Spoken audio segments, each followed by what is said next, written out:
ज्ञानदेव तुकाराम. ज्ञानदेव तुकाराम ज्ञानदेव तुकाराम. ज्ञानदेव तुकाराम ज्ञानदेव तुकाराम. ज्ञानदेव तुकाराम ज्ञानदेव तुकाराम. ज्ञानदेव तुकाराम ज्ञानदेव तुकाराम. ज्ञानदेव तुकाराम ज्ञानदेव देव तुकाराम ज्ञानदेव तुकाराम. ज्ञानदेव तुकाराम ज्ञानदेव तुकाराम. ज्ञानदेव तुकाराम ज्ञानदेव तुकाराम. पुंडलीक वरदा हरी विठ्ठल श्री ज्ञानदेव माऊली ज्ञानेश्वर महाराज की. जगद्गुरु तुकाराम महाराज की.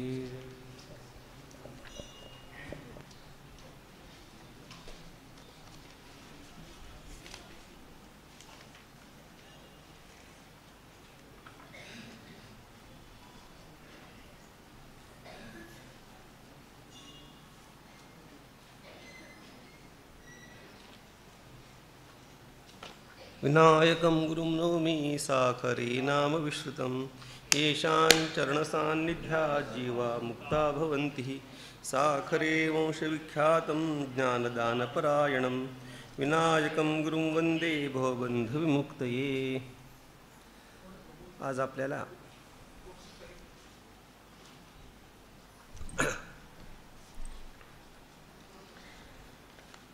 गाथेमधला अभंग क्रमांक 1543.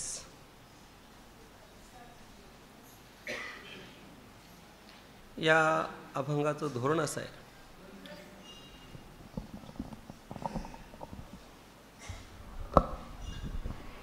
ठीक.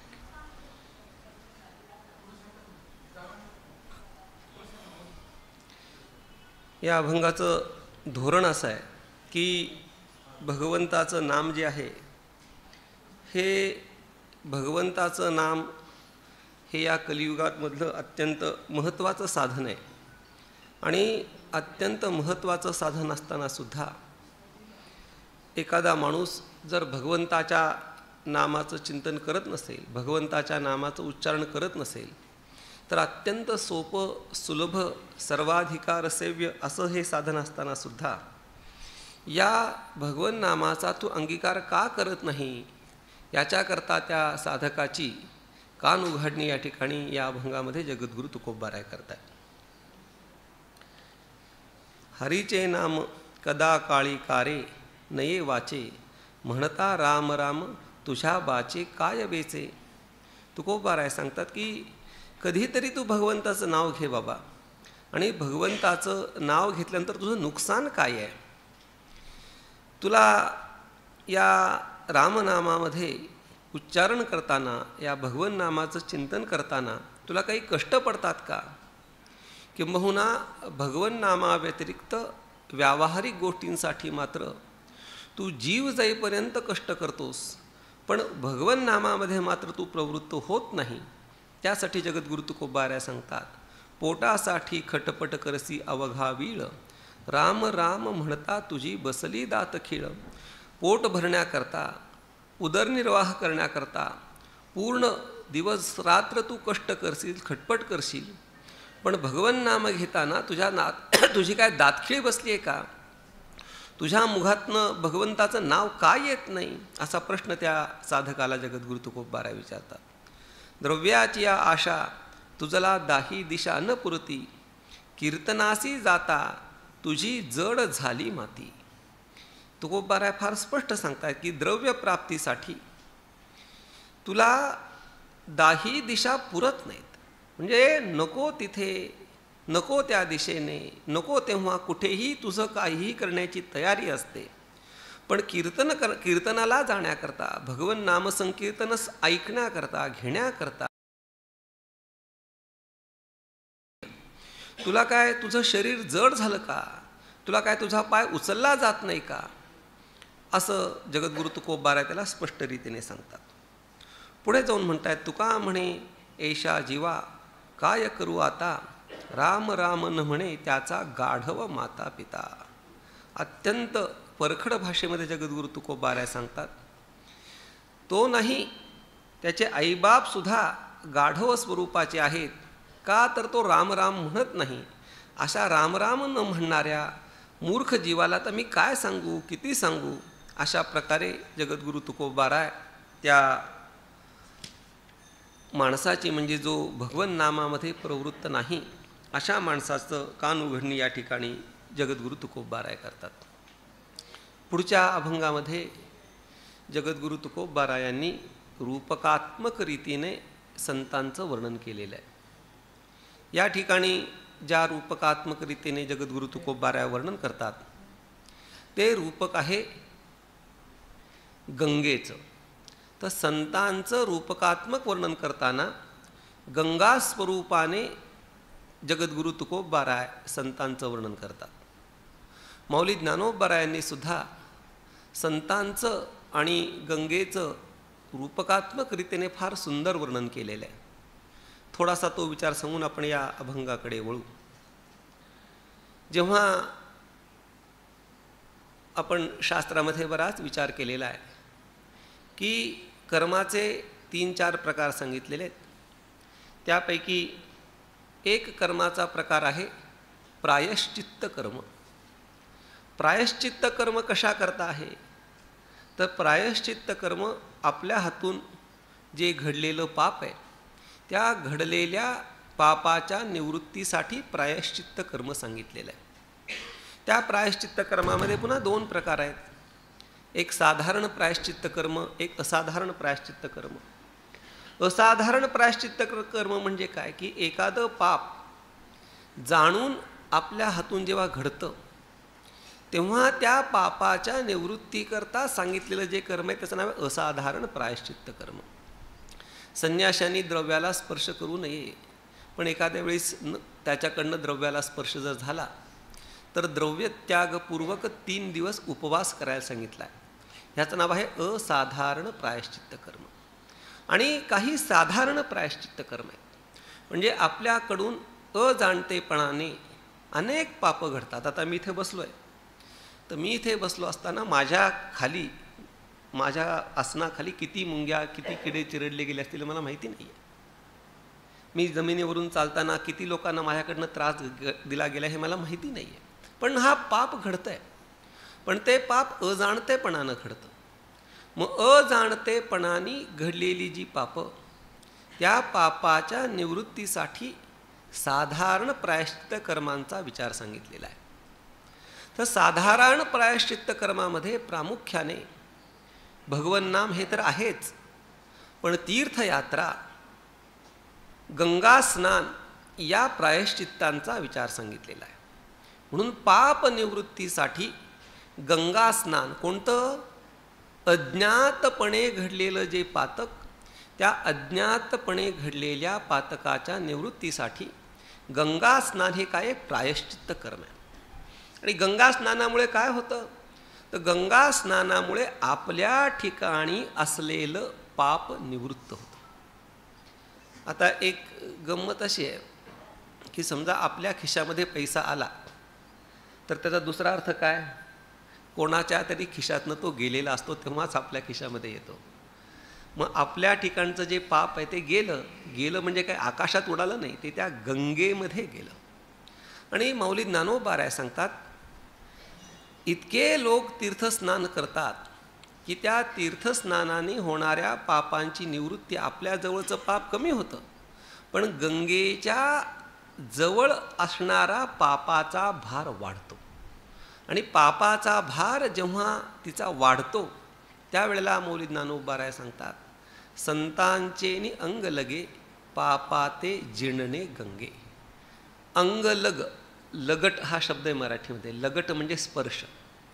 तर त्या गंगेच्या ठिकाणी निर्माण झालेला पापाचा भार निवृत्त करण्याचं सामर्थ्य संतांमध्ये. आणि संतांचा जेव्हा त्या गंगेला स्पर्श होतो तर स्पर्श झाल्यानंतर गंगेच्या पापाची निवृत्ती होते. म्हणजे काय, गंगेच्या ठिकाणी पाप नाही, आपली जी पापं गंगेच्या ठिकाणी जमा झालेली आहेत त्या पापांची निवृत्ती कशाने होते, संतांच्या अंगलगाने होते. म्हणून संत सुद्धा तीर्थ आहेत, माता पिता तीर्थ आहे, अनुताप तीर्थ आहे. प्रत्येक तीर्थाचं महात्म्य वेगळे. तर या ठिकाणी संतांना तीर्थत्व दिलेलं आहे. किंबहुना तीर्थरूप गुरुवर्य महाराजांनी तीर्थक्षेत्र विवेक वाटिका नावाचा एक ग्रंथ लिहिलेला आहे. आणि त्या ग्रंथामध्ये तीर्थ कशाला म्हणावं तर कोणत्याही पाण्याला तीर्थ म्हणता येत नाही. शास्त्रांनी तीर्थ शब्दाची व्याख्या करताना ऋषिजुष्ट जलम तीर्थम, ज्या पाण्याला संतांचा, ऋषीचा, देवाचा संस्पर्श झालेला आहे त्या ऋषीस्पर्शित, संतस्पर्शित जलाला तीर्थ ही संज्ञा. आता इंद्रायणी तीर्थ आहे, बरंच बोलण्यासारखं आहे. कोणीही कितीही त्या माता इंद्रायणीला प्रदूषित करण्याचा प्रयत्न केला तरीसुद्धा माता इंद्रायणीतलं तीर्थत्व दूर करण्याचं सामर्थ्य कोणाकडेही नाही आहे. कितीही प्रदूषित करा तुम्ही, तिला अस्वच्छ करा, पण त्यातलं तीर्थत्व निवृत्त होणार नाही. म्हणून अस्वच्छ करा हा सांगण्यातला हेतू नाही आहे. स्वच्छ तेवढं जर ते महत्त्वाचं आहे, तीर्थस्वरूपता जर त्या जलाला आहे तर त्याची आपण किती काळजी घेतली पाहिजे ते विचारायची सोय नाही. पण कालमहिमा कलियुगाचा महिमा आहे असो. म्हणून ज्या जलाला ऋषींचा, संतांचा, देवाचा स्पर्श झालेला आहे त्या जलाला तीर्थ ही संज्ञा आहे. आता या ठिकाणी जगद्गुरु तुकोबाराय, संत हे तीर्थ आहेत, संत ही गंगा आहे. आणि संत ही कशा स्वरूपाची गंगा आहे, संत हे कशा स्वरूपाचे तीर्थ आहेत त्याच्याविषयी थोडासा विचार या ठिकाणी जगद्गुरु तुकोबाराय सांगतात. गंगा आली आम्हावरी, संत पाऊले साजिरी.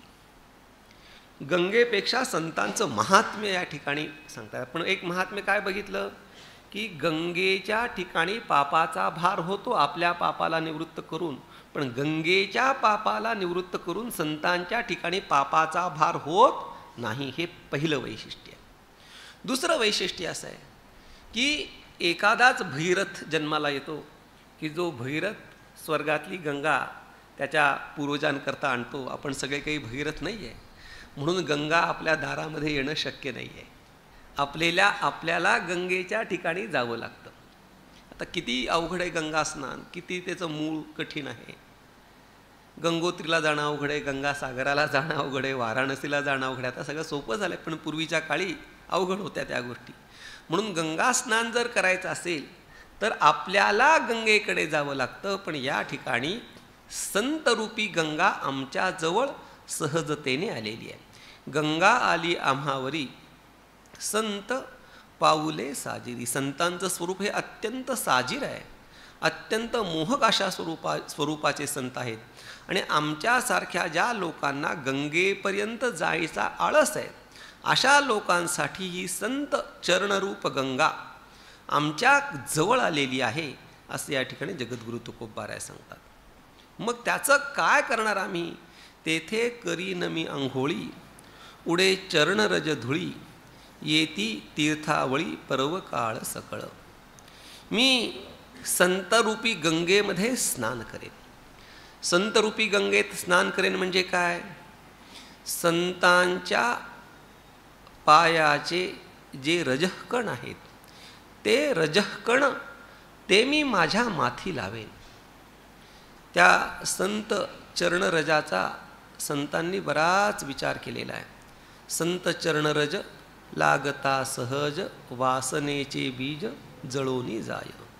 पुढे बराच विचार सांगितलेला, जास्त विस्तार आपल्याला त्याचा करायचा नाही आहे. म्हणून संत चरणरज ते आपल्याला न कळत सहजतेने जरी आपल्याला संस्पर्शित झाली तरीसुद्धा त्याचा होणारा परिणाम फार मोठा आहे. येती तीर्थावळी पर्व काळ सकळ. त्या संत चरणरजाने सर्वच्या सर्व तीर्थ, सर्वचे सर्व पर्व, म्हणजे कसं आहे गंमत, तीर्थस्नानाचं महात्म्य आहेच आहे, पण तीर्थस्नानामध्ये सुद्धा एखाद्या विशिष्ट वेळी आपण त्या तीर्थाचं जेव्हा स्नान करतो तेव्हा होणारी पुण्योत्पत्ती ही अधिक आहे. म्हणजे स्थळही योग्य पाहिजे आणि काळही योग्य पाहिजे. आता कुंभमेळा नावाचा एक तो मेळा भरतो, त्याचा बराच विचार आहे. मग त्या कुंभ राशीमध्ये काय विशिष्ट ते सांगितलेले मुहूर्त, त्या मुहूर्तावर आपण जर त्या गंगेमध्ये स्नान केलं तर मोठ्या पुण्याची प्राप्ती होते. पण संत हे असं तीर्थ आहे की त्या तीर्थामध्ये सगळेही पर्वकाळ आणि सगळीही तीर्थ आपल्याला प्राप्त होतात. मग त्या संत तीर्थामध्ये स्नान केल्याचं फळ काय आहे? ज्याप्रमाणे गंगा स्नानाने साधारण पापाची निवृत्ती होते, त्याप्रमाणे या संत तीर्थामध्ये स्नान केल्यानंतर, सुस्नात झाल्यानंतर त्याचं फळ काय? तर त्याचं फळ जगद्गुरु तुकोबाराय सांगतात, पाप पळाले जळाले भवदुःख दुरावले. त्या संत तीर्थामध्ये स्नान केल्यानंतर पापाची निवृत्ती होते. जगद्गुरु तुकोबाराय सांगतात एका ठिकाणी, देवतया जवळी असे पाप नासे दर्शने. त्यांच्या संस्पर्शाने पापाची निवृत्ती होतेच, त्याहीपेक्षा त्यांच्या दर्शनाने सुद्धा पापाची निवृत्ती होते. देखलिया चंद्रभागा एक वेळ, चंद्रभागेत स्नान केल्याने पाप निवृत्त होतंच, पण ज्याला चंद्रभागेत स्नान करता येत नाही अशा माणसाने जर चंद्रभागेचं दर्शन जरी घेतलं तरीसुद्धा त्याच्या पापाची निवृत्ती होते आणि पाप निवृत्त होतं. पापाची म्हणजे पळाले आणि जळाले, ह्याच्यामध्ये दोन भाव आहेत. एक लयरूप निवृत्ती आहे आणि एक आत्यंतिक निवृत्ती आहे. म्हणून त्या पापाची लयरूप आणि आत्यंतिक अशा दोन्ही प्रकारची निवृत्ती होत असते, असे या ठिकाणी जगद्गुरु तुकोबाराय सांगतात. आणि पुढे भवदुःख दुरावले. भवदुःख म्हणजे काल आपण पाहिलं की जन्म मरणरूप दुःखापासून त्याची निवृत्ती होते, असं जगद्गुरु तुकोबाराय सांगतात. पुढे तुकोबाराय या संत तीर्थामध्ये स्नान केल्यानंतर त्याचा झालेला तो परिणाम सांगतात. तुका म्हणे धन्य झालो संत सागरी न्हालो. मी पहिल्यांदा त्यांना गंगेची उपमा दिलेली आणि आता सागराची उपमा दिली आहे. तुका म्हणे गंगा सागर संगमी अवघ्या झाल्या उर्मी एकमय. तर सागराचं महत्त्व काय आहे? तर सागरामध्ये सर्व तीर्थांचा समावेश आहे. म्हणून संत सागरामध्ये मी न्हालो आणि संत सागरामध्ये न्हाल्यामुळे मला धन्यता प्राप्त झाली, असं जगद्गुरु तुकोबाराय या शेवटच्या चरणात सांगतात.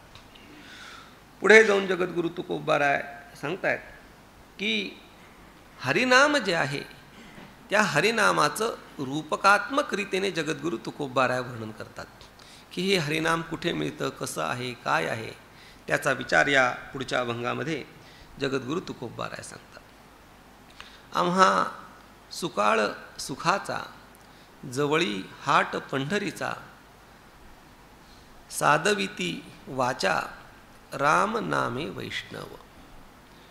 आमच्याकडे सुखाचा सुकाळ आहे. सुकाळ म्हणजे सुख आम्हाला सहजतेने प्राप्त होतं. त्याचं कारण काय? तर जवळी हाट पंढरीचा, पंढरीचा बाजार. हे सगळं रूपकात्मक रीतीने जगद्गुरु तुकोबाराय सांगतायत की पंढरी पेठ असं सुद्धा संत वाङ्मयामध्ये विचार आलेला आहे. तर आमच्याकडे सुखाचा सुकाळ का आहे? त्याचं कारण पंढरीचा हाट आमच्या जवळ आहे, पंढरीचा बाजार आमच्या जवळ आहे. आणि त्या पंढरीच्या बाजारामध्ये काय आहे? साधाविती वाचा राम नामे वैष्णव. साधाविती नाम सांगतात, सावध करतात. काय सावध करतात? राम घ्या, राम घ्या, रामनामाचं उच्चारण करा. कशाने? तुमच्या वाचेने तुम्ही रामनामाचं उच्चारण करा, असं सांगून आम्हाला त्या पंढरीच्या बाजारामधले वैष्णव जाग करतायत, आम्हाला ते सावध करतायत.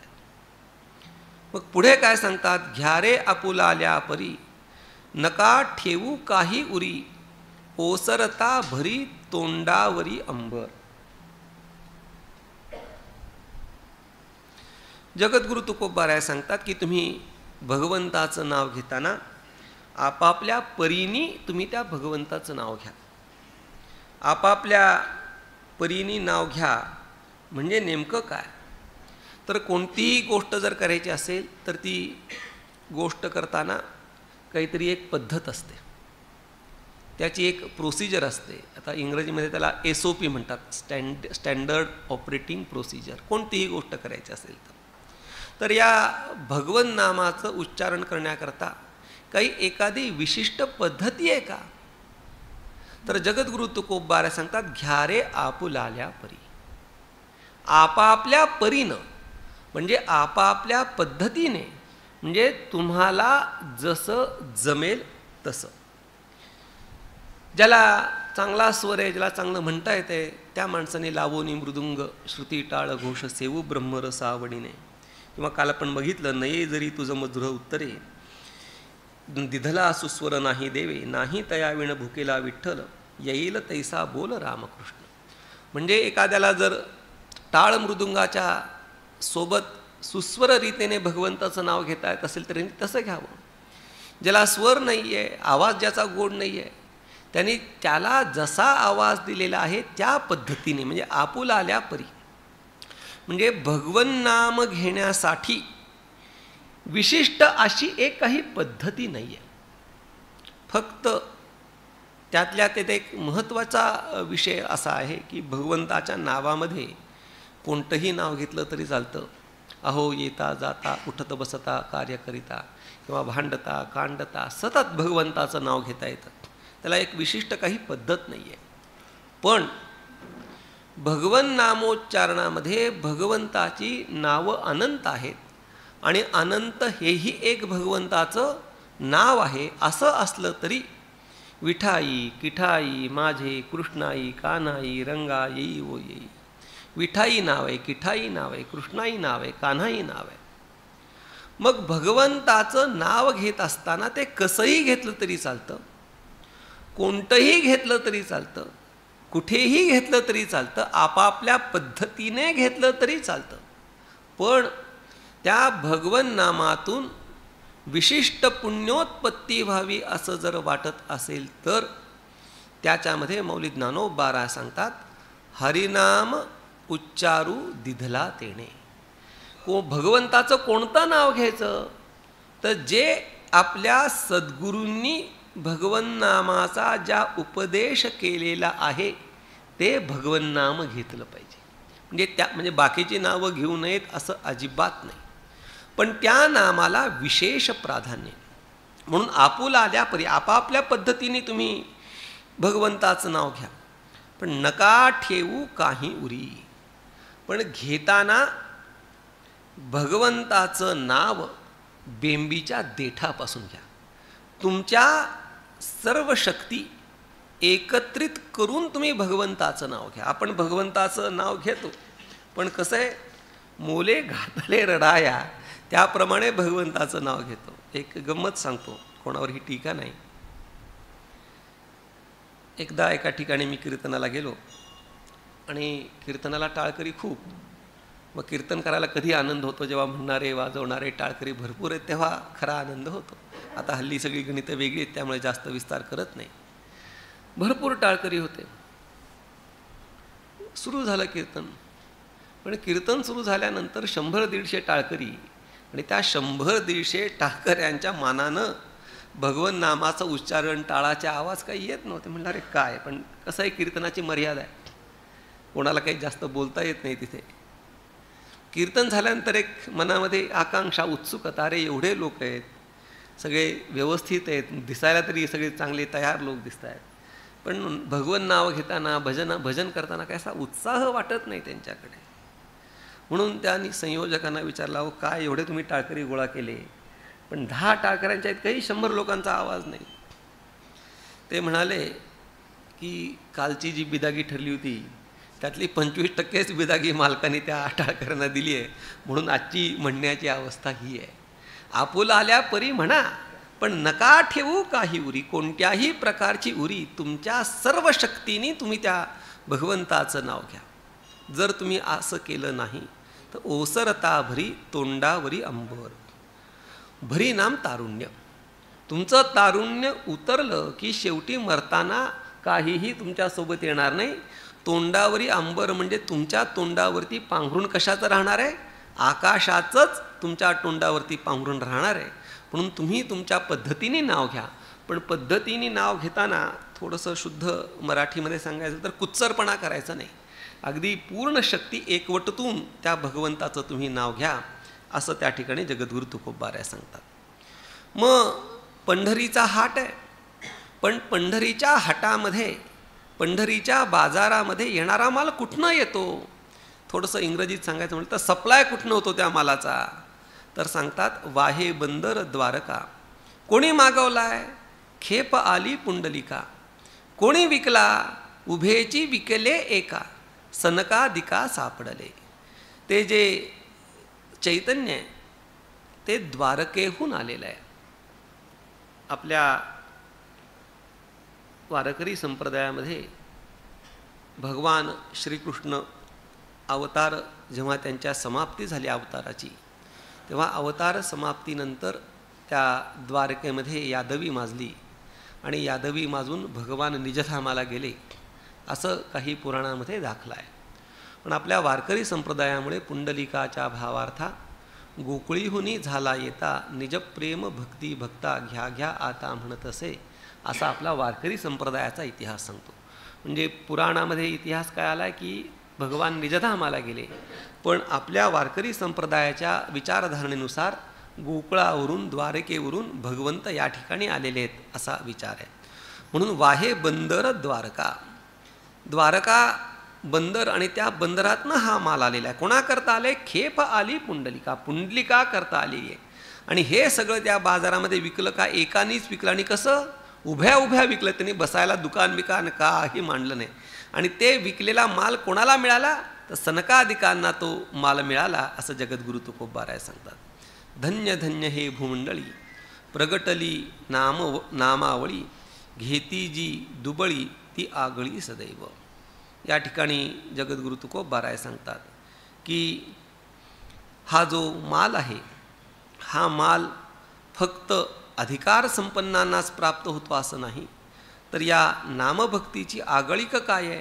तर ही नामभक्ती जे जनसामान्य आहेत, जे दुबळे आहेत, त्यांनासुद्धा या नामभक्तीचं फळ हे मिळत असतं. काल मी तुम्हाला सांगितलं की कर्मशास्त्रामधली सूक्ष्मता काय आहे, तसंच योगशास्त्रामध्ये अत्यंत अवघडपणा आहे. योगशास्त्र हे काही सोपं काम नाही आहे. फक्त श्वास आत बाहेर केला, ज्याला थोडंसं चांगल्या मराठीमध्ये फासफूस फासफूस केलं की योगशास्त्र नाही आहे. योगशास्त्रामध्ये आसनसिद्धी आहे. आसनसिद्धी म्हणजे काय की एका जागेवर एका स्थितीमध्ये कमीत कमी 3 तास कोणतेही कष्ट न होता स्थिर बसता येणं, याचं नाव आहे आसनसिद्धी. आणि आसनसिद्धीनंतर प्राणायाम आहे. आता प्राणायाम करणाऱ्या किती लोकांना आसनसिद्धी झाली आहे त्याचा विचार करणं गरजेचं आहे. किंबहुना तीर्थरूप गुरुवर्य महाराज आम्हाला नेहमी सांगतात की तुम्ही आसनसिद्धी झाल्याशिवाय प्राणायाम करू नका. कारण की प्राणायाम करण्याचा अधिकार ज्याची आसनसिद्धी झाली आहे त्यालाच आहे. आसनसिद्धी वाचून जर आपण प्राणायाम केला तर त्या प्राणायामाचे दुष्परिणाम होत असतात. म्हणून योग हे अत्यंत अवघड साधन आहे, कर्मकांड हे अत्यंत सूक्ष्म साधन आहे. पण हे जो आमचा बाजार आहे, कोणाचा? पंढरीचा बाजार आहे, त्या ठिकाणी अत्यंत दुबळ्या लोकांना सुद्धा नामरूपी माल हा अत्यंत सहजतेने मिळतो. पुढे जाऊन सांगतात, माप आपुलेनी हाते कोणी नाही निवारते, पैस करुनी चित्ते घ्यावे हिते आपुलिया. आणि हा जो भगवन नामाचा माल आहे ते माप आपल्या हाताने पदरात घ्या. कोणी त्याला नका म्हणू नका. पैस करुनी चित्ते, पैस म्हणजे व्यापक. तुम्ही तुमच्या चित्तालाही व्यापक करा. म्हणजे प्रसाद घेताना देणाऱ्यानेही कंजूशी करू नये आणि घेणाऱ्यानेही कंजूशी करू नये. तुम्ही जर त्या गुरुद्वारामध्ये कधी गेला तर गुरुद्वारामध्ये बऱ्याच त्यांचे नियम असतात. पण गुरुद्वारामध्ये जेव्हा प्रसाद देतात तेव्हा एका हातात ते म्हणतात उंजळ करा, म्हणजे हाताला पैस करा. आणि हाताला पैस करून तुम्ही प्रसाद घ्या. त्याप्रमाणे इथला जो माल आहे तो माल करत असताना तुमचं मन मोठं करा आणि मन मोठं करून त्या हरिनामाचा माल तुम्ही घ्या. शेवटी जगद्गुरु तुकोबाराय सांगतात, नाही वाटिता सरले आहे तैसेची भरले, तुका म्हणे गेले वाया विण न घेता. त्या ठिकाणी या भगवन नामाचा जो माल आहे त्याचं वर्णन करतात. विद्येचं वर्णनसुद्धा याच प्रकारे केलं आहे. न चोरहार्यम न च राजहार्यम न भ्रातृभाज्यम न च भारकारी. पुढे काय, व्यये कृते वर्धत एव नित्यम. हे अत्यंत महत्त्वाचं आहे. विद्येचा व्यय केला, आणि व्यय म्हणजे खर्च. आपल्या खिशामध्ये जर 10 रुपये असतील तर 10 रुपयातले 2 रुपये खर्च केले की 8च रुपये उरतात, म्हणजे पैसे कमी होतात. पण हे विद्याधन, हे नामधन हे असं आहे, व्यये कृते वर्धत एव नित्यम. या नामधनाचं महात्म्य असं आहे, कितीही जरी दिलं तरी हे नामधन विद्याधन न संपणार आहे. म्हणून हे वाटता वाटता हे संपत नाही, तसंच्या तसं राहतं.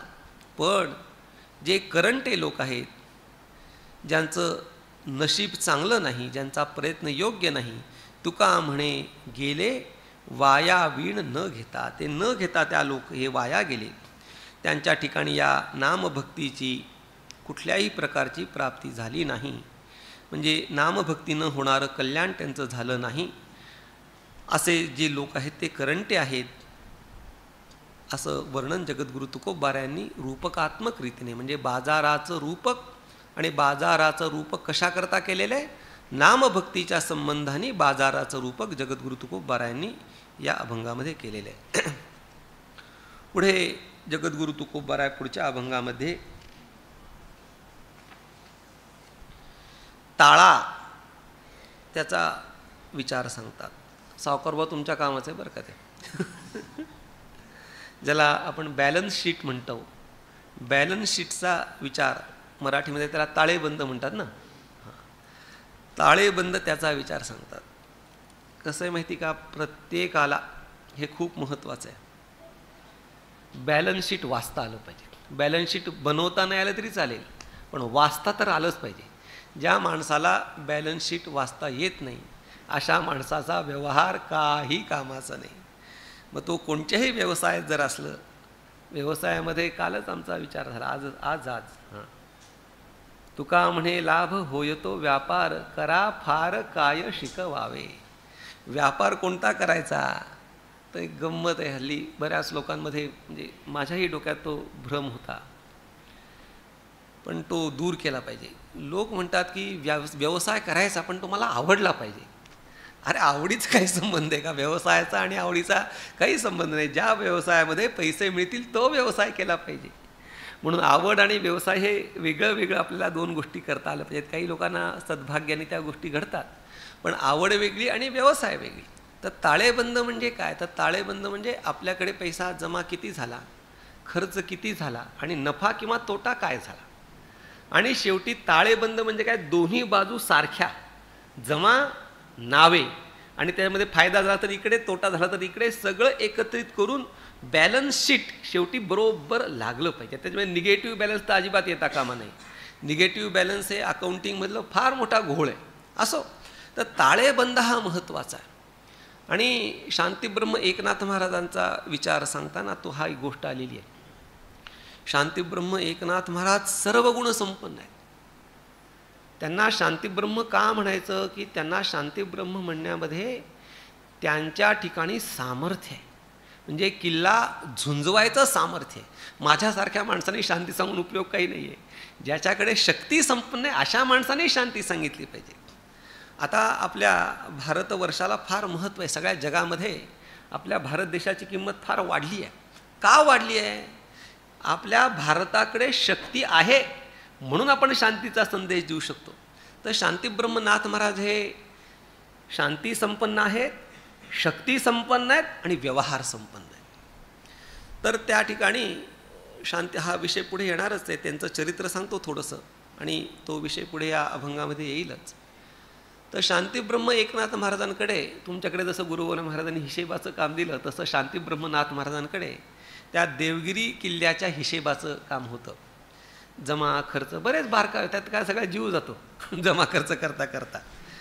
तर त्या ठिकाणी शांतीब्रह्मनाथ महाराज जनार्दन स्वामींचा सगळा त्या देवगिरी किल्ल्याचा जमा खर्च करायचे.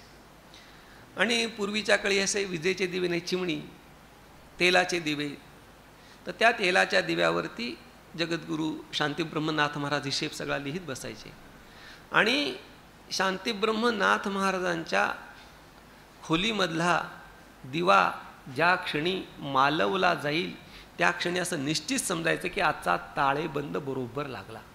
जोपर्यंत तो ताळा लागत नाही तोपर्यंत शांतीब्रह्मनाथ महाराज झोपायचे नाही. आणि जो माणूस खरा हिशेबी आहे ना, त्या हिशेबी माणसाला नफा तोटा ह्याचा काही जास्त विचार नसतो. ताळा लागला पाहिजे. का ताळा लागला पाहिजे?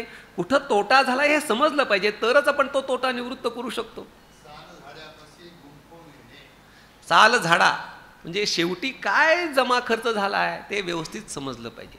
म्हणून जो खरा हिशेबी माणूस आहे त्याला जर ताळा लागला नाही तर रात्री झोप लागत नाही, ही वस्तुस्थिती आहे.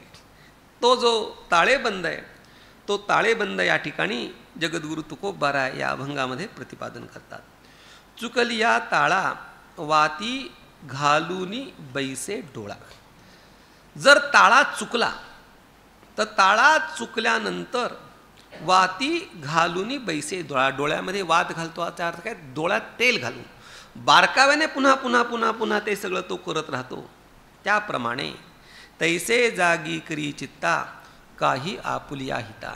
जर हिशेब चुकला तर डोळ्यामध्ये तेल घालून ज्याप्रमाणे तू प्रयत्न करतोस त्याचप्रमाणे तुझं जे खरं हित आहे ते हित प्राप्त करून घेण्यासाठी तू तुझ्या चित्ताला जाग कर. निक्षेपले धन तेथे गुंतलेसे धन. ज्या ठिकाणी आपण धनाचा निक्षेप करतो, आता हे जरा थोडंसं जुनं झालं. निक्षेप म्हणजे आपण धन जिथे ठेवतो. आता पूर्वी सोनं नाणं वगैरे हे त्या स्वरूपात धन असायचं आणि ते धन जमिनीमध्ये पुरून ठेवलेलं जायचं. आणि ज्यांनी ते धन पुरलं आहे तिथे तो कायमचा लक्ष ठेवून असतो. आता थोडंसं धनाची संचयाची पद्धत भिन्न झाली आहे. आता बँकेत ठेवतात, त्याच्यापुढे आता जाऊन शेअर मार्केटमध्ये धन ठेवतात. आणि जे लोक त्या शेअर मार्केटमध्ये धन ठेवतात ते गंमत आहे. म्हणजे जे काय चांगलं वाईट आहे त्याचा विचार आहे. शेअर मार्केटमध्ये जे काम करणारे लोक आहेत ते आपल्याशी बोलतात, आपल्याशी चर्चा करत असतात, पण त्यांच्या डोक्यामध्ये उतरलं चढलं सतत चालू असतं. कारण का? जिथे त्यांनी धनाचा निक्षेप केलेला आहे त्या निक्षेपाच्या ठिकाणी त्यांचं चित्त सतत असतं. निक्षेपले धन तेथे गुंतलेसे मन. त्याचं मन त्या ठिकाणी सतत स्थिर असतं, त्याचं मन विचार करत असतं. अरे बाबा, हे धन हे नाशिवंत आहे. देह हे काळाचे, धन कुबेराचे, येथे मनुष्याचे काय आहे. या नाशिवंत धनासाठी तू इतका प्रयत्न करतोस, इतकं डोळ्यामध्ये तेल लावून ठेवतोस, इतकं मन त्या ठिकाणी एकाग्र करतोस, पण नाशिवंतासाठी तुका म्हणे करीसी आटी. आटी म्हणजे अट्टाहास, प्रयत्न, खटपट या नाशिवंत धनासाठी करतोस. पण अविनाश असं असलेलं जे चैतन्य, त्या अविनाशी चैतन्याच्या प्राप्तीकरता तू मात्र प्रयत्न करत नाहीस. हे काही योग्य नाही. तू याच्याकरता जेवढा प्रयत्न करतोस त्याच्यात 10% प्रयत्न जरी भगवत प्राप्तीकरता केलास तरीसुद्धा तुझं कल्याण झाल्याशिवाय राहणार नाही, असा विचार जगद्गुरू तुकोबाराय या ठिकाणी सांगतात. पुढे जाऊन जगद्गुरू तुकोबाराय जे धनाचा केलेला संचय आहे त्या धनसंचयाविषयी जगद्गुरू तुकोबाराय सांगतात. हा फार मोठा प्रश्न आहे बरं का. म्हणजे आपल्याकरता खूप महत्त्वाचा प्रश्न आहे हा. का? कारण की प्रत्येकाला याचा विचार करणं गरजेचं आहे. माणसाने पैसा मिळवावा का नाही मिळवा? काय सावकार बुवा? हां, गुरुवर्य महाराज, तीर्थरूप गुरुवर्य महाराज नेहमी सांगतात आम्हाला की आपण कितीही ज्ञानसंपन्न झालो आणि कितीही विद्वान झालो आणि जर आपल्याकडे पैसा नसेल तर आपण पददलित होतो, कोणीही आपल्याला कुत्र विचारत नाही. म्हणून पैसा हा मिळवलाच पाहिजे, हे अत्यंत महत्त्वाचं आहे. पण पैसा मिळवताना 2 गोष्टी महत्त्वाच्या आहेत. तो कोणत्या मार्गाने मिळवायचा आणि किती मिळवायचा या दोन गोष्टी अत्यंत महत्त्वाच्या आहेत. जोडून या धन उत्तम व्यवहारे. कोणत्या मार्गाने मिळवायचा तर सनदशीर मार्गाने मिळवायचा, कायदेशीर मार्गाने. उदास विचारे वेच करी हा पुढचा भाग सोडून द्या. आणि किती मिळवायचा. एक घडलेली गोष्ट आपल्याला सांगतो की पैसा माणसाने किती मिळवला पाहिजे. तर साध्या सोप्या परिभाषेत सांगायचं झालं तर आपल्याला आपल्या उदरनिर्वाहासाठी कोणाहीकडे हात पसरावे लागता कामा नये एवढा पैसा मिळवायला पाहिजे. आता काही लोकांची उदरं फार मोठी असतात तो भाग सोडून द्या, पण आपलं उदर भरणं होण्या इतका आपण पैसा हा मिळवला पाहिजे, हे महत्त्वाचं. त्याच्याकरता दुसरं एक मोजमाप सांगतो की किती पैसा मिळवला पाहिजे माणसाने. आत्ताच काही दिवसापूर्वी त्यांचं देहावसान झालं. GD शर्मा व्यापारी मित्र नावाचं एक मासिक ते काढायचे आणि महाराष्ट्रामधल्या सगळ्या टॅक्स कन्सल्टंटचे ते गुरु. आणि तीर्थरूप गुरुवर्य महाराजांचा फार त्यांचा स्नेह. म्हणजे तीर्थरूप गुरुवर्य महाराज आमचे सावकार बाबा भाऊसाहेब हे सगळे लोक त्यांच्याकडे ते ऑडिट कसं करायचं, हिशेब कसा लिहायचा हे शिकायला तिथे जायचे.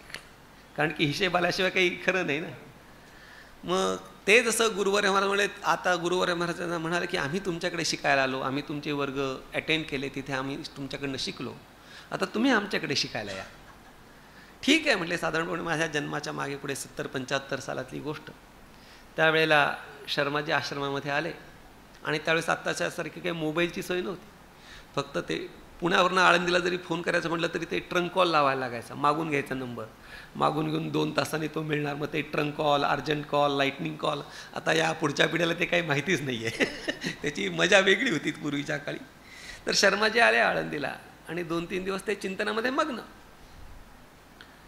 एक दिवस अचानक फोन आला की शर्माजी आहेत का तिथे. म्हणले हो आहेत. मग शर्माजींना फोन दिला. शर्माजींवर तो माणूस रागवला ज्याचा फोन आला तो.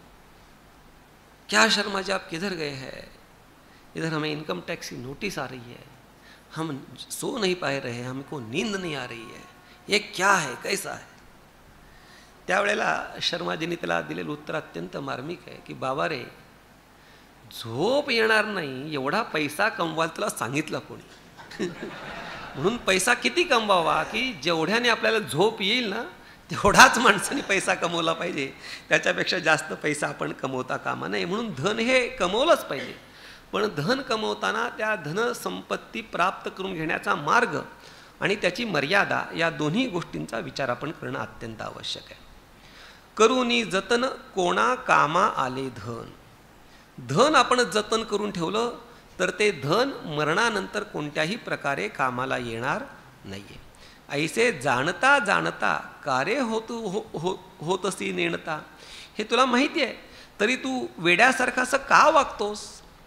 पुढे जाऊन सांगतात प्रिय प्रिया पुत्र बंधू नाही तुझं याशी संबंधू. प्रिया म्हणजे पत्नी किंवा प्रियतमा असाही त्याचा अर्थ आहे. पुत्र, मुलगा, बंधू या कोणाचाही तुझ्याशी कोणत्याही प्रकारचा संबंध नाही. असला तरी तो तात्कालिक संबंध आहे. जो वरी चळण गा तो वरी म्हणती माझा, मानिती लहान थोर देह सुखाची या काजा. पुत्र, दारा, धन को कधीपर्यंत आपला म्हणतात. जो वरी चळण गा, चळण म्हणजे हालचाल आहे तोपर्यंत. तर चलन शब्दाचा अर्थ चलन असाही होऊ शकतो. जो वरी चलन गा तो वरी म्हणती माझा. जोपर्यंत चलन नाम पैसा जोपर्यंत हातात खेळतोय तोपर्यंत लोक बंधू पुत्र प्रिया आपल्याला आपलं म्हणतात. त्याच्यानंतर ते आपलं म्हणत नाही. म्हणून का म्हणत नाहीत तर वस्तुस्थितीने तुझा आणि त्यांचा काही संबंध नाही आहे. तुका म्हणे एका हरिवीण नाही सखा. हे बाकी सगळे तुझे खरे सखे नाही, फक्त हरीच तुझा सखा आहे. सखा कोणाला म्हणावं, मित्र कोणाला म्हणावं ह्याच्याविषयी बराच विचार आहे की पापा निवारेते योजयते हिताय, गुणान प्रगटी करोती वगैरे वगैरे. पण माऊली ज्ञानोबरायांनी सखा कोणाला म्हणावं याचा फार सुंदर विचार सांगितला आहे. खरा सखा कोण तर माऊली सांगतात वीतरागिते सारिखा, जोडोनी ठेविला सखा, जो आघविया भूमिका सवे चाले. सखा कोण जो बऱ्या काळीही आपल्यासोबत असतो आणि वाईट काळीही जो आपल्यासोबत असतो तो खरा सखा. तर हा भगवंत तुझ्या चांगल्या काळातही सोबत राहणार आहे आणि वाईट काळातही तुझ्या सोबत राहणार आहे. त्यामुळे हा भगवंत तुझा खरा सखा आहे आणि या सख्याशिवाय तू दुसरीकडे कुठेही कोणत्याही धनाच्या मागे, प्रिया बंधू पुत्र यांच्या मागे तू लागू नकोस, असं जगद्गुरु तुकोबबाराय या साधकाला समजवून सांगतायत. आता असा जो भगवंत जो खरा सखा आहे, त्या सख्या भगवंताशी आता जगद्गुरु तुकोबबाराय संवाद साधतायत. संवाद हा फार महत्त्वाचा आहे, त्याचा विचार बराच सांगण्यासारखा आहे. संवादामध्ये महत्त्वाची गोष्ट काय आहे तर आता म्हणजे माऊली ज्ञानोबरायांचं जे वाङ्मय आहे किंवा जगद्गुरु तुकोबबारायांचं वाङ्मय आहे, याच्यामध्ये आलेले विचार आपल्याला सहजतेने प्राप्त होतात, सहजतेने आपल्यापर्यंत पोहोचतात, म्हणून त्याची आपल्याला खरंच किंमत नाही आहे. हेच विचार जेव्हा तुम्ही त्या IIM सारख्या मॅनेजमेंट इन्स्टिट्यूटमध्ये जाऊन शिकता, कोट्यवधी लक्षवधी रुपये जेव्हा तुम्ही फी भरता, तेव्हा त्या विचारांना महत्त्व येतं.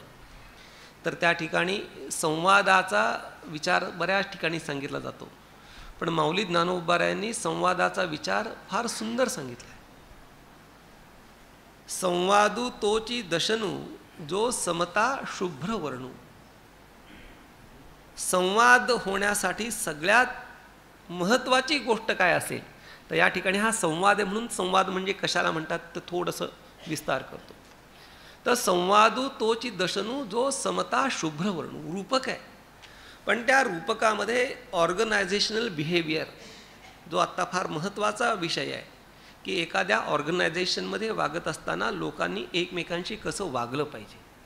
ते आमचे गुरुबंधू आहेत सुनीलजी खांडबहाले, मॅसेच्युसेट्समध्ये शिकून आलेत तर ते आता ह्याच्यावरती संशोधन करत आहेत. आणि तेव्हा ज्यांना याच्यामधल्या मी काही गोष्ट सांगतो संत वाङ्मयामधल्या, तेव्हा त्यांना आश्चर्य वाटतं, अरे बापरे इतका सूक्ष्म विचार. तर संवादामध्ये सगळ्यात महत्त्वाची काय गोष्ट आहे तर आता तुम्हाला आता सगळे तुम्ही कीर्तनकार आहात, नियम पाळायचा आहे नाही पाळायचा तुमचं स्वातंत्र्य, पण त्याचं महत्त्व सांगतो तुम्हाला.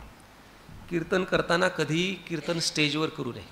आता प्रवचन चालू आहे, मी वर बसलो आहे, तुम्ही खाली बसलाय, ठीक आहे. त्याचं कारण काय की प्रवचन हा उपदेश आहे, पाठ हा उपदेश आहे, पण कीर्तन हा उपदेश नाही आहे. कीर्तन हा संवाद आहे. कोणामधला? श्रोता आणि वक्ता यांच्यामधला संवाद आहे. कीर्तनाला फार बंधन आहेत, म्हणून मी लोकांना सांगतो तुम्ही कीर्तन तुमच्याकडे आमच्याकडे या कीर्तन करायला, म्हणतो कीर्तन नको ठेवू, फार त्याची बंधन आहेत. तुम्हाला जे पाहिजे ते मी तिथे बोलू शकत नाही. प्रवचनामध्ये व्याख्यानामध्ये तुम्हाला जे पाहिजे ते मला बोलायचं थोडंसं का होईना स्वातंत्र्य आहे, पण कीर्तनामध्ये जे तुम्हाला अभिप्रेत आहे ते बोलण्याचं मला स्वातंत्र्य नाही. त्या चौकटीमध्येच मला बोलावं लागतं. म्हणून कीर्तन हा काय आहे? संवाद आहे. म्हणून कीर्तनामध्ये व्यासपीठावर बसायचं नाही, उभं राहायचं, वरती स्टेजवर नाही, उच्चासनावर उभं राहायचं नाही. त्याचं कारण कीर्तन हा संवाद आहे. आणि संवादाचा गाभा काय तर समता शुभ्रवर्ण. संवाद हा समतेमध्ये घडतो. नवरा बायकोमध्ये संवाद का घडत नाही? बायको नवऱ्याला जगातला सगळ्यात मूर्ख म्हणून समजते आणि नवरा बायकोला जगातली सगळ्यात मूर्ख बाई समजतो, स्वतःला फार शहाणा समजतो, म्हणून संवाद घडत नाही. दोघं जेव्हा समान पातळीवर येतात तेव्हाच संवाद घडणं शक्य आहे. म्हणून कीर्तन हा संवाद आहे. म्हणून भौतिक रीतीनं, ज्याला इंग्रजीमध्ये फिजिकली, आपण एका पातळीवर म्हणजे कोण? श्रोताही त्याच पातळीवर पाहिजे आणि वक्ताही त्या. लोक म्हणतात तुमचं तोंड दिसत नाही. अरे तोंड दिसण्याचा प्रश्न नाही, माझा आवाज ऐकू गेला पाहिजे रे, असो. म्हणून संवादामध्ये सगळ्यात महत्त्वाचा गाभा काय आहे तर त्या ठिकाणी समता, समानता, समान पातळी हा महत्त्वाचा गाभा आहे. म्हणून या संवादामध्ये जगद्गुरु तुकोबबाराय आणि श्री विठ्ठलेश यांच्यामधला समानता, समान पातळी. तुकोबबाराय विठ्ठलेशाला अगदी भांडतात. कधी भांडण होऊ शकतं? समान पातळी असेल तर या ठिकाणी या संवादामध्ये दोघं कसं एकमेकांशी संवाद करतायत त्याच्याविषयी जगद्गुरु तुकोबबाराय विचार सांगतायत. तुकोबबाराय सांगतायत, आम्ही देतो हाका कारे जालासी तू मुका. कोणाला म्हणतायत? विठ्ठलेशाला म्हणतायत. अरे बाबा मी तुला एवढं बोलवतोय, हो तरी म्हण, तू काय मुका झालास की काय? न बोलसी नारायणा कळलासी क्रियाहीना. कळलं मला मी तुला बोलून सुद्धा तू ओ का म्हणत नाहीस, तू क्रियाहीन आहेस. क्रियाहीन या शब्दाचे दोन अर्थ आहेत. त्याच्या ठिकाणी क्रियेचा अभाव हाही अर्थ आहे, आणि क्रियाहीन म्हणजे तू कृतज्ञ आहेस, म्हणजे संवाद चालला आहे, म्हणजे विठ्ठलेशालाही तुकोबाराय कृतज्ञ म्हणतात. पुढे जाऊन सांगतायत, आता मी तुला बोलवलं नाही तर आता काहीतरी मध्यस्थी करू, कोणाला तरी पाठवतो. ज्याप्रमाणे कौरव पांडवांचं भांडण झालं तेव्हा शिष्टाई करण्याकरता कोण गेला? कृष्ण गेला. कृष्ण शिष्टाई त्या ठिकाणी प्रसिद्ध आहे. त्याप्रमाणे आम्ही तुला ओरडतोय, आम्ही तुला बोलतोय, तू मला काही उत्तर देत नाही, मग आता काय करू? आधी करू चौघाचार. चौघाचार म्हणजे कोणाला तरी मध्यस्थ तुझ्याकडे पाठवू आणि त्या मध्यस्थीच्या मार्फत आम्ही काहीतरी करू. आणि जर त्या मध्यस्थीच्या मार्फतही तू काही बोलला नाहीस तर मग सांडू भीड भार. आम्ही कोणत्याही प्रकारची लाज लज्जा ठेवणार नाही, तुला पाहिजे तसं आम्ही आरडाओरडा करू, असं जगद्गुरु तुकोबाराय सांगतात. आणि शेवटी सगळे प्रयत्न केले तरीसुद्धा तू आम्हाला, ज्याला इंग्रजीमध्ये रिस्पॉन्स म्हणतात, तू जर आम्हाला रिस्पॉन्स दिला नाहीस तर काय करू? तुका म्हणे शेवटी तुम्हा आम्हा घालू तुटी. आम्ही तुझा नाद सोडून देऊ, आम्ही तुझ्या संबंधाचाही परित्याग करू, असं जगद्गुरु तुकोबाराय सांगतात. पुढे जाऊन त्या संवादातलाच हा भाग आहे. जगद्गुरु तुकोबाराय श्री विठ्ठलेशाला आता सांगताय, तो ऐकत नाही आहे, तो काही लक्ष देत नाही. मग त्यावेळेला जगद्गुरु तुकोबाराय त्याला अजून रागवत आहे. नव्हे भिडा हे कारण जाणे करू ऐसे जन. ज्या वेळेला एखादा माणूस त्याच्यावरती आपण उपकार करतो आणि उपकार केल्यानंतर सुद्धा तो आपल्याकडे वाईट दृष्टीने बघतो, आपल्यावरती पुन्हा त्रास देण्याचा प्रयत्न करतो, त्यावेळेला पुन्हा त्याच्यावरती आपण उपकार करत नाही. मग जगद्गुरु तुकोबाराय म्हणतायत की असं मला वागता येणार नाही रे देवा. काय की तुला मी उपकार केले आणि उपकाराची परतफेड तू अपकाराने केली तर पुन्हा मी तुझ्याकडे लक्ष देणार नाही. हे सगळं वर झालं, बोललो मी तुझा नाद सोडून देईन वगैरे वगैरे, पण ते मला शक्य नाही. का नव्हे भिडा हे कारण जाणे करू ऐसे जन. तू आमच्याकडे लक्ष देत नाहीस, तुझा आम्ही नाद सोडू वगैरे हे काही घडणार नाही. का? जो जो धरावा लौकिक रडवितो अशी आणिक. मी जेवढा जेवढा लौकिक तुला सांभाळावा, जेवढं जेवढं तुला मान द्यावा, तेवढा तेवढा तू आम्हाला त्रास देतोयस. मग आता काय आम्ही तुझी तक्रार करणार? जेव्हा सत्मार्गाने बोलाचालीनी मध्यस्थीनी जेव्हा एखादी भांडण मिटत नाही तेव्हा काय करावं लागतं? कोर्टात जावं लागतं. मग आम्ही आता कोर्टात जातो. मग कोणत्या कोर्टामध्ये जायचं? तर सांगतात चला जाऊ संतांपुढे. संत हे एक कोर्ट आहे आणि संतांपुढे जाऊन मी तुझी तक्रार आता सांगतो. मग ते संत काय करतील? ते हे निवडिती रोकडे.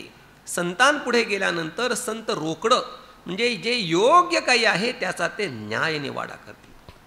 तीही धमकीला तो बाधत नाही. शेवटी तुकाराम महाराज म्हणतात, तुका म्हणे तू निर्लज्ज, आम्हा रोकडी गरज. तू एवढं आम्हाला धुडकावतोयस, तू एवढा माझा अवहेर करतोयस, तू माझ्याकडे लक्ष देत नाही आहे. लक्ष न देण्याबद्दल एक तुम्हाला गंमत सांगतो.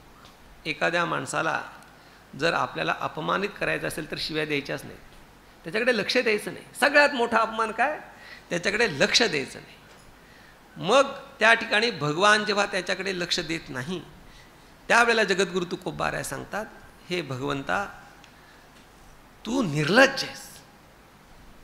आम्ही एवढं तुला बोलवतोय, एवढी विनंती करतोयस, तरी तू आमच्याकडे लक्ष देत नाही. मग देणनाद सोडून कशाला जायचं त्याच्याकडे?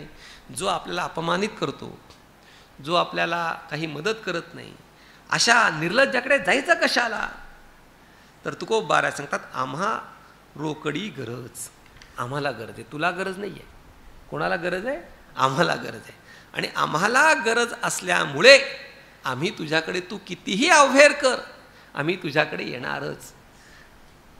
त्यामुळे ज्याला गरज असते तो गरजवंत माणसाला काही लाज लज्जा शरम मान अपमान काहीही त्याला नसतं.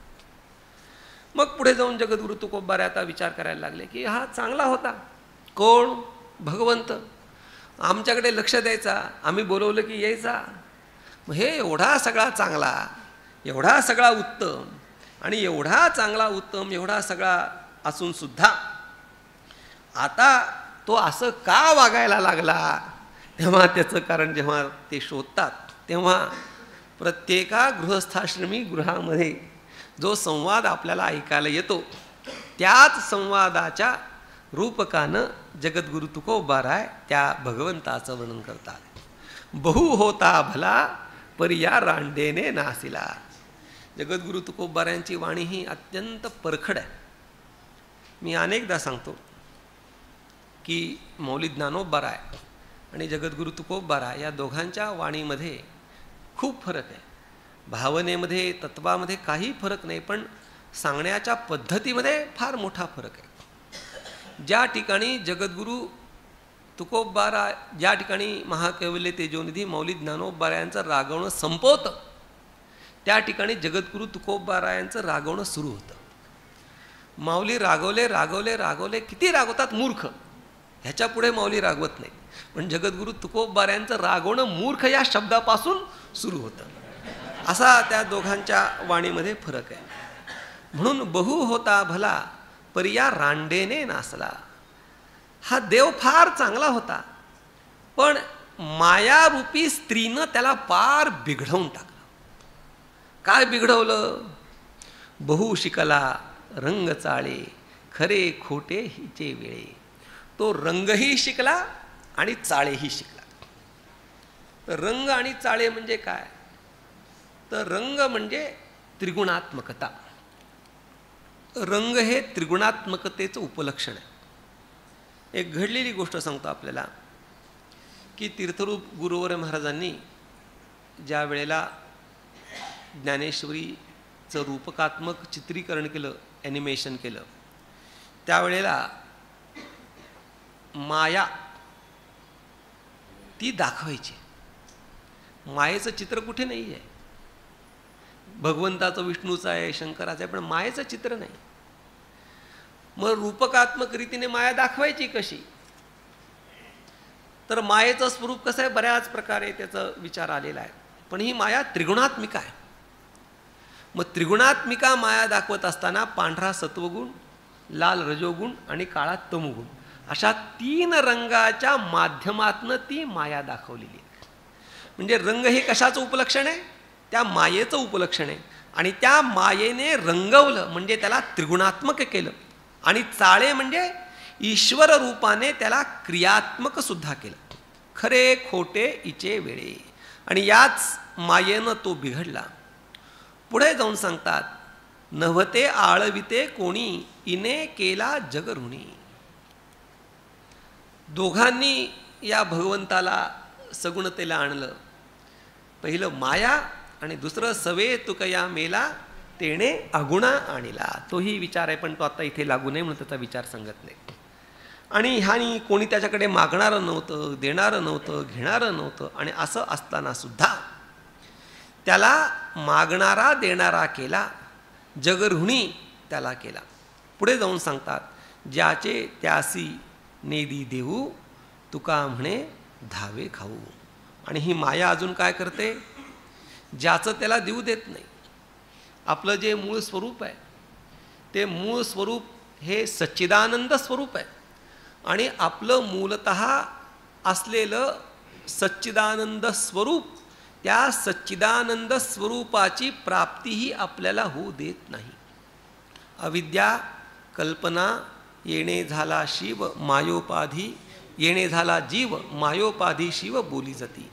असं असल्यामुळे ती माया काय करते? आपल्या मूळ स्वरूपाच्या ठिकाणी जाण्याकरता अडथळा, प्रतिबंध निर्माण करण्याचं कार्य करते आणि आपल्या त्या मूळ स्वरूपापर्यंत ती आपल्याला जाऊ देत नाही. पुढे हाच विचार, चैतन्याच्या स्वरूपाचा विचार पुढे जाऊन मौली जगद्गुरु तुकोबाराय सांगतात. मायेमुळे होणारा जो प्रतिबंध त्याचा विचार आता जगद्गुरु तुकोबाराय सांगताय. काय करावे ते आता झाले नयेसे बोलता. या मायेनं काय केलं? दोघांनाही बिघडवलं. आम्हालाही बिघडवलं आणि त्या देवालाही बिघडवलं. देवाला बिघडवलं म्हणणं कसं काय? तर शास्त्रामध्ये ब्रह्मस्वरूपाचा विचार सांगताना ईश्वर आणि ब्रह्म यांचं स्वरूप कथन करताना शास्त्रामध्ये ईश्वराला शबल ब्रह्म म्हटलं आहे. शबल म्हणजे काय? निकृष्ट. निकृष्ट म्हणजे काय? जे निर्गुण निराकार शुद्ध चैतन्य आहे त्या शुद्ध चैतन्याच्या दृष्टीने ईश्वर हा कसा आहे? शबल आहे. म्हणजे बिघडला ना. शबलात आली म्हणजे काय? बिघडला. त्या मायेनं त्या देवालाही बिघडवलं आणि मलाही बिघडवलं. नाही दोघांची या हाती गाठी घालावी एकांती.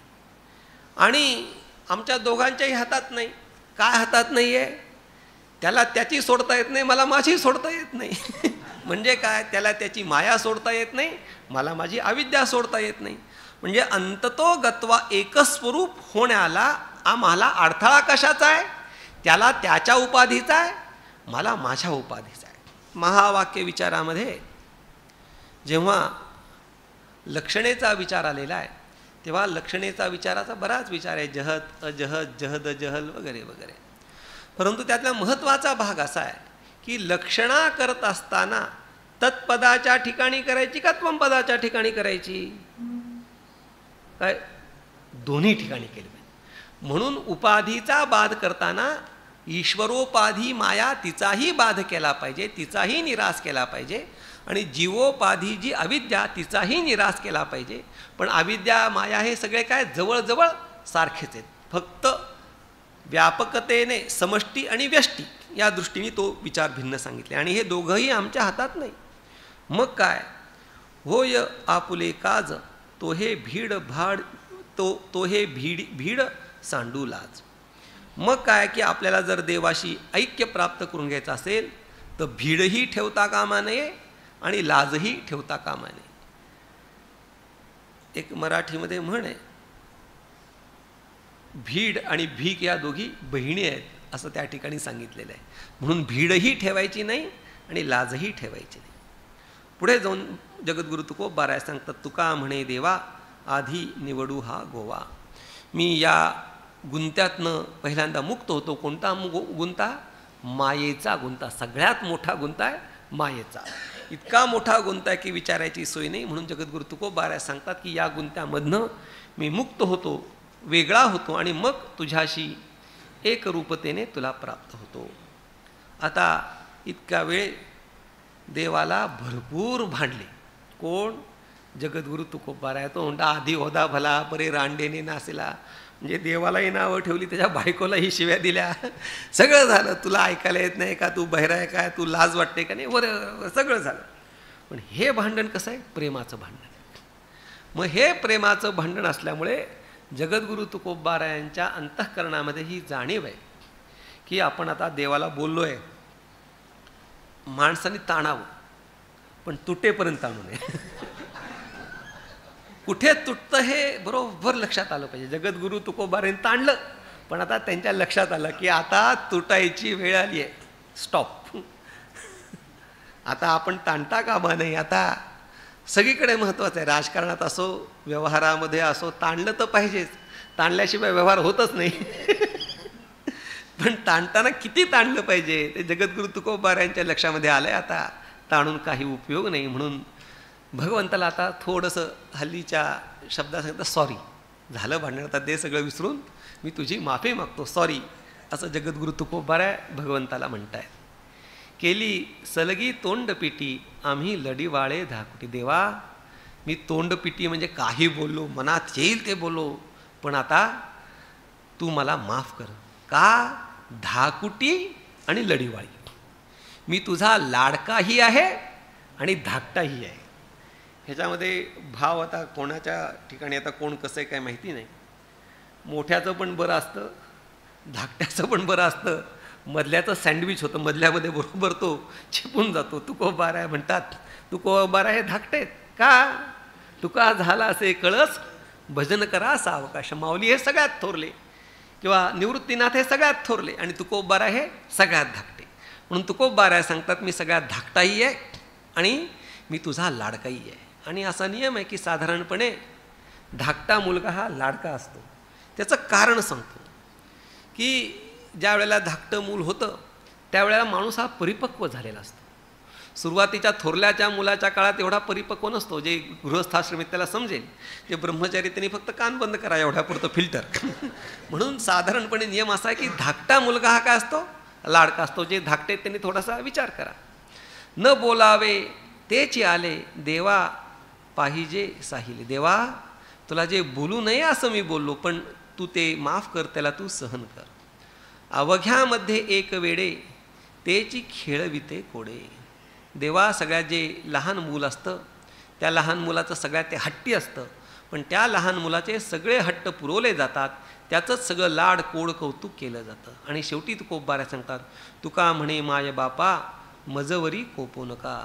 देवा मी काही बोललो असेल, मी लहान आहे, तुझाच आहे, लाडका आहे, त्यामुळे माझ्याकडनं जर काही रागाच्या भरामध्ये काही बोललं गेलं असेल तर ते तुम्ही सोडून द्या.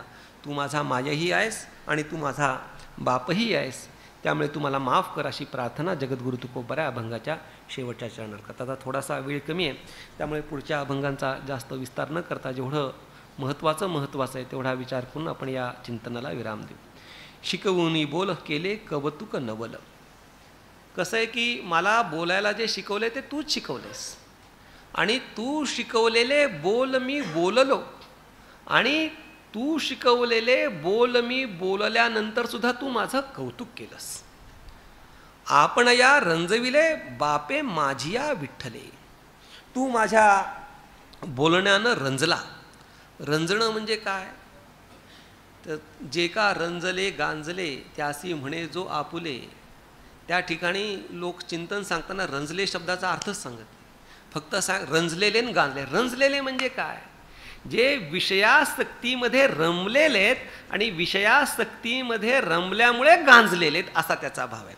तर या ठिकाणी रंजलेत म्हणजे तुझ्यामध्ये मी रममाण झालो. कशामध्ये, तूच शिकवलेले बोल मी बोलतोय, ते बोल तू ऐकतोयस, त्या बोलाचं तू कौतुक करतोयस, आणि माझ्या बोलण्यामध्ये तू काय झालायस, रममाण झालायस. त्याचं कारण तू माझा बाप विठ्ठल आहेस.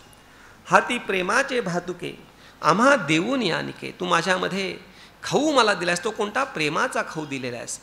तू का करी टाहो पाहे रखुमाईचा नाहो. तुकोबाराय आता टाहो म्हणजे आता ओरडतायत आणि त्या पांडुरंगाकडे पाहतायत, आणि रुक्मिणीनाथ जो पांडुरंग तो सुद्धा आता जगद्गुरु तुकोबारायांकडे पाहण्याची विचार करतोय, असा एकंदरीत ह्याचा विचार आहे.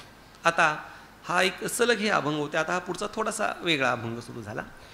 त्या पंढरीचं वर्णन जगद्गुरु तुकोबाराया करतायत. तेथे सुखाची वसती गाती वैष्णव नाचती, दिंड्या पताका झळती गर्जती हरिनामे. त्या पंढरीचं वर्णन काय, त्या पंढरीमध्ये सुखाची वस्ती आहे. म्हणजे काय, त्या पंढरीमध्ये सुखरूप असलेला परमात्मा त्या ठिकाणी आहे. त्या परमात्म्याच्या संबंधाने हे वैष्णव गातात, नाचतात, दिंड्या त्यांच्या निघतात, त्यांच्या पताका झळझळतात आणि भगवंताचं नावाची गर्जना करतात.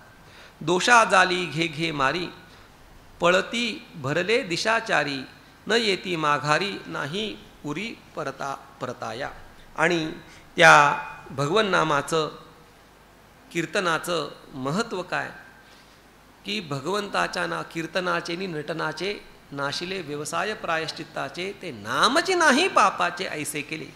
सगळं पाप निवृत्त होतं, दोष सगळे निघून जातात. विसरोनी देवपणा उभा पंढरीचा राणा, विटोनी निर्गुणा रूप धीरले गोजिरे. तो पंढरीश परमात्मा स्वतःचा देवपणा म्हणजे स्वतःचं दिव्यत्व, स्वतःचा मोठेपणा विसरला आणि त्या ठिकाणी त्या विटेवरती तो उभा राहिलेला आहे. आणि का तर विटोनी निर्गुणा, निर्गुण निराकार स्वरूपाचा त्याला वीट आला. उपनिषदामध्ये गेलं पाहिजे, एकाकी न रमते, त्याला एकट्याला कर्मेन असं झालं. म्हणून रूप धरिले गोजिरे, गोजीर असं रूप त्याने धारण केलं.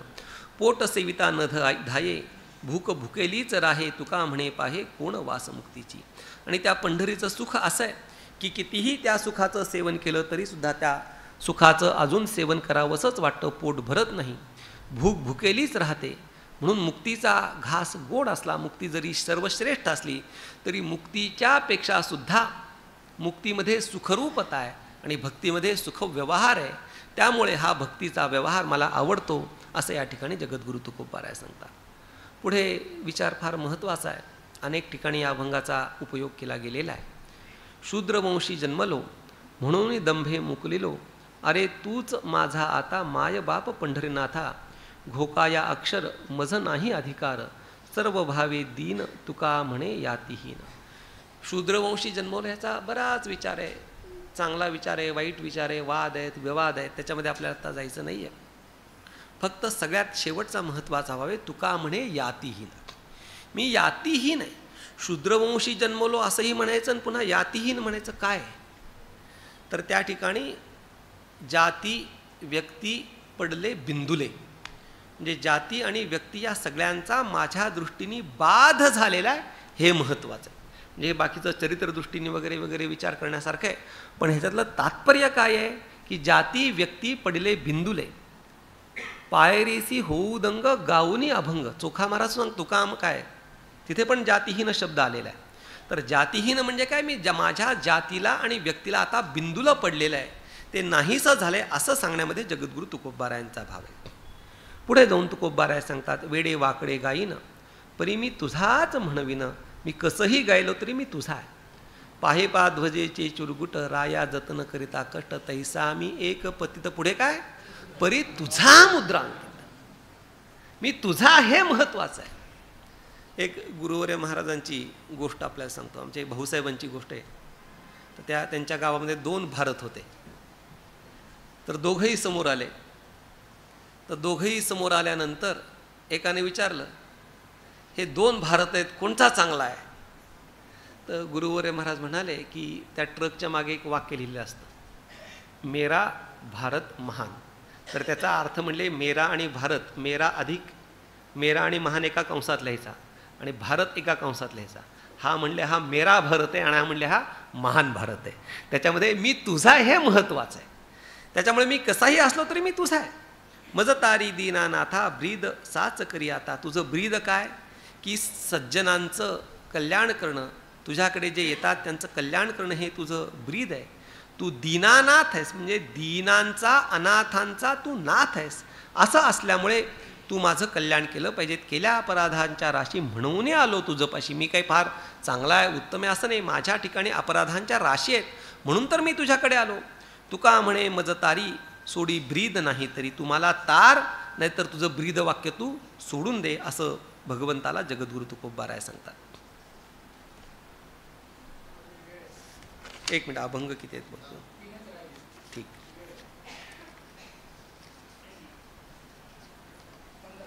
ठीक. हरिभक्त माझे जीवलग सोयरे, हृदयी पाऊले धरीन त्यांची. हरिभक्त जे आहेत ते माझ्या जीवाभावाचे सोयरे आहेत, ते माझ्या खूप जवळचे आहेत. त्यामुळं त्यांचं जी पाऊले आहेत, त्यांचं जे स्वरूप आहे ते मी माझ्या अंतःकरणामध्ये धारण करेन. अंतकाळी येती माझ्या सोडवणे, मस्तक बैसणे देईन त्यासी. आणि हे जे हरिभक्त आहेत, हे हरिभक्त मला कधी मदतीला येणार आहेत? माझ्या अंतकाळी ते माझ्या मदतीला येणार आहेत. आणि माझ्या अंतकाळी ते माझ्या मदतीला येणारे असल्यामुळे माझ्या मस्तकी त्यांचे चरण मी धारण करेन, असं त्या सज्जनांच्या विषयी, वैष्णवांच्या विषयी जगद्गुरु तुकोबाराय सांगतात. आणिक सोयरे सज्जन वो कोणी, वैष्णवा वाचोनी नाही मज. आपल्याला भरपूर सोयरे असतात, भरपूर पाहुणे असतात. आमचे मोहनराजे कुठेही गेले की त्यांचे पाहुणे निघायचेच. कुठेही जा, कोकणात जा तरी त्यांचे पाहुणे, विदर्भात जा, मराठवाड्यात जा, कुठेही पाहुणे. पण हे काही खरे पाहुणे नाहीत. खरे पाहुणे कोण? वैष्णव हे खरे पाहुणे. आता बोलावं न बोलावं सांगतो तुम्हाला, फक्त अर्थ चुकीचा घेऊ नका. सोयरे जे आहेत हे आपले वैष्णव खरे सोयरे. हा माझ्या जातीचा, हा माझ्या पातीचा, हा नाही. आपला नातेवाईक कोण? वैष्णव वारकरी हा आपला नातेवाईक आहे. तो वारकरी सोडून आपला कोणीही नातेवाईक नाही. देईन आलिंगन धरीन चरण, संसाराशीण नासे तेणे. आणि हे जे वैष्णव आहेत, या वैष्णवांना मी आलिंगनही देईन, त्यांचे चरणही धरीन. आणि त्या आलिंगनाचा, चरण धरण्याचा परिणाम काय? संसाराशीण नासे तेणे, संसाररूपी दुःखाची त्याने निवृत्ती होईल. आलिंगनाविषयी बराच विचार आहे. शक्तिपात नावाचा विचार कुंडलिनी योगामध्ये सोहम योगामध्ये आलेला आहे. आणि त्या कुंडलिनी योगामध्ये शक्तिपातामध्ये कशा प्रकारे शक्तिपात करावा, तर माथा थापटणं हा एक भाग आहे, पण आलिंगनाच्या द्वारेही शक्तिपात करता येतो. शक्तिपात म्हणजे काय की त्यांच्या ठिकाणी असलेल्या बोधाचं शक्तीचं संक्रमण, म्हणून आलिंगन घडे मोक्ष सायुज्यता जोडे. त्या आलिंगनाच्या द्वारे संसाराचा क्षीण निवृत्त होतो आणि त्याच्यामुळे मी त्यांचे चरण धरीन असं जगद्गुरु तुकोबाराय सांगतात. कंठी तुळशी माळा नामाचे धारक ते माझे तारक भवनदीचे. कंठी धरेला कृष्णमणी मणी अवघा जनी प्रकाश. मी माझ्या कंठामध्ये तुळशी माळा धारण करेन. गुरुवर्य महाराजांनी कंठी धरीला कृष्णमणी याचा 4 प्रकाराने अर्थ सांगितला आहे सविस्तर. कृष्णमणी म्हणजे काय, कंठ म्हणजे काय. तर आपण ही तुळशीची माळा धारण करतो, तर त्याचं काय द्योतक आहे? त्याचं द्योतक असं आहे की मी माझ्या या बाह्य देहावरती तुळशीपत्र ठेवलेलं आहे. भगवंताला मी माझा देह समर्पण केला आहे. याच्याकरता कंठी तुळसी माळा नामाचे धारक ते माझे तारक भवनदीचे. ही तुळसी माळा आणि नाम. कंठी धरीला कृष्णमणी. कंठी म्हणजे बाह्य कंठात नाही, आतल्या कंठामध्ये मी कृष्ण नामाचं धारण केलं आहे, असाही त्याचा एक भाव आहे. ते माझे तारक भवनदीचे. भवनदीचा झाला तारा या उत्तरा प्रसादे. या भवनदीला मी का तरलो, तर संतांच्या उत्तराने कृष्ण नामामुळे या भवनदीतनं माझं तरण झालेलं आहे. तयाचे चरणी घाली नम मिठी चाडही वैकुंठी नाही मज. मला आता वैकुंठाचीही इच्छा नाही आहे. त्या वैष्णवांच्या चरणाला म्हणजे स्वरूपाला मी मिठी घालेल. मिठी घालणं म्हणजे एकरूप होणं, आणि चरणी म्हणजे स्वरूपी, त्यांच्या स्वरूपाशी मी ऐक्य पावे. मला आता वैकुंठाचीही आवश्यकता नाही. आळसे दंभे भावे हरीचे नाम गाती ते माझे सांगाती परलोकीचे. नाव तिथे भिया देयम ह्रिया देयम वगैरे वगैरे, पण श्रद्धया देयम न घेयम. म्हणजे भगवंताचं नाव घ्या, आळसानं घ्या, दंभानं घ्या, भावसंपन्नतेने घ्या, कसंही तुम्ही त्या भगवंताचं नाव घ्या, तुम्हाला माझी संगती प्राप्त होईल. काया वाचा मने देईन क्षेमत्यासी चाड जीवत्वासी नाही मज. मी त्यांना क्षेम देईन, मला जीवत्वाची आता चाड राहिलेली नाही आहे.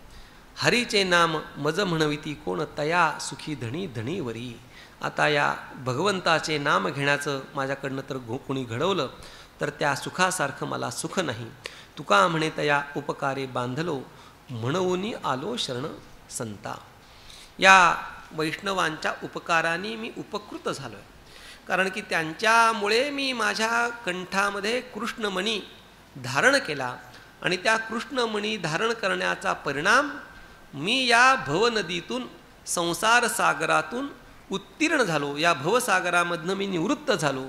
म्हणून त्यांनी काय केलेले जे उपकार, त्या उपकारामधून मला आता उतराई होणं शक्य नाही. मग काय, तेम्या पाया पडोनी सोडविले. काय बाणू आता न पुरे हे वाणी मस्तक चरणी ठेवीत असे. म्हणून मी त्यांनी केलेल्या उपकारातनं कधीही एवढे मोठे उपकार आहेत की त्या उपकारातनं उतराई मी कधी होऊ शकणार नाही. म्हणून त्यांना मी सर्व भावाने शरण आलेलो आहे, असं त्या संतांच्या विषयी वैष्णवांच्या विषयी जगद्गुरु तुकोबाराय सांगतात. लटिका तो प्रपंच एक हरी नाम साच. या जगत स्वरूपाच्या विषयी जगद्गुरु तुकोबाराय सांगतात की या जगताचा स्वरूपाचा विचार करायला गेलो तर हा प्रपंच हे जगत लटिक आहे, म्हणजे मिथ्या आहे. मग खरं काय आहे? एक हरी नाम साच. सत्य साच खरे नाम विठोबाचे बरे. या जगामध्ये 2च गोष्टी खऱ्या आहेत. एक विठ्ठल खरा आहे आणि दुसरं विठ्ठलाचं नाव खरं आहे. बाकी विठ्ठल आणि विठ्ठल नामा वाचून जे काही आहे ते सगळं लटिक आहे, म्हणजे सगळं मिथ्या आहे. हरिविण आहाच सर्व इंद्रिये. म्हणजे हरिवीण म्हणजे आपली जी इंद्रिय आहेत, दिली इंद्रिये हात पाय कान डोळे मुख बोलाया वचन, कशा करता? जेणे तू जोडसी नारायण नासे जीवपण भवरोग. ज्याच्या करता जे दिलेलं आहे त्याचा उपयोग आपण त्याच्यासाठी केला नाही तर ती दिलेली गोष्ट व्यर्थ आहे. म्हणून आपल्याला दिलेली जी इंद्रिय आहेत ती इंद्रिय हरिप्राप्तीसाठी आहेत, आणि हरिप्राप्ती वाचून आपण जर बाकीच्या गोष्टी करत बसलो तर ती इंद्रिय ही कशी आहेत? व्यर्थ आहेत, असं जगद्गुरु तुकोबाराय सांगतात. लटिके ते मौन भ्रमाचे स्वप्न. मौनाविषयी बराच विचार सांगण्यासारखा आहे. तीर्थरूप गुरुवर्य महाराजांनी त्या कृतज्ञता जो अंक आहे त्याच्यामध्ये मौनाविषयी फार सुंदर लेख लिहिलेला आहे. किंबहुना गुरुस्तु मौनो वटवृक्ष तरोर्मुले वृद्धा शिष्या गुरोर युवा गुरोस्तु मौनम व्याख्यानम शिष्यस्तु छिन्न संशय. हा उपदेशामधला सर्वश्रेष्ठ उपदेश आहे. घडलेली गोष्ट तो मौन लटिक आहे. मौन कोणतं तप आहे रे? शारीरिक का मानसिक? मौन कोणतं तप आहे? काय तोंडाने बोलायचं नाही ना. मौन हे मानसिक तप आहे.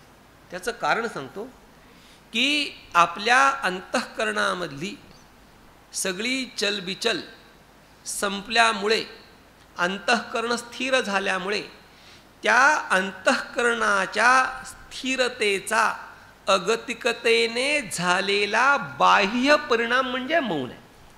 म्हणून मौन काय आहे? मानसिक तप आहे. मनाच्या स्थिरतेमुळे बोलणं थांबलं. आम्ही मौन धरतो एकादशी दिवशी बरेच, पण मौनाच्या दिवशी जास्त बडबड होते. खुणा खाणारे काय करायचे? घडलेली गोष्ट सांगतो.